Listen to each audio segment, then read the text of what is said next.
like the video, do subscribe and press the bell icon to get new video.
मक्के के दानों में अभी भी थोड़ी नमी है, इसकी वजह से हमारा आटा अच्छी तरह से मक्के के ऊपर कोट हो जाएगा।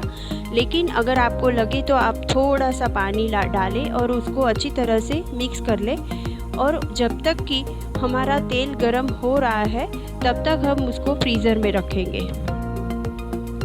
कॉर्न को लो मीडियम फ्लेम पे ही हमें फ्राई करना है। पहले एक दाना डाल के चेक कर लेते हैं। हाई फ्लेम बिल्कुल भी नहीं रखनी है, वरना कॉर्न को फूटने का डर रहता है। और सेफ्टी के लिए ऊपर से इस तरह से एक प्लेट रख लेंगे ताकि जलने का डर नहीं रहे। हमें लो मीडियम फ्लेम पे चलाते हुए गोल्डन कलर के और क्रिस्प होने तक उसको पकाना है। ऑलमोस्ट 2 से 3 मिनट उसको लगेंगे।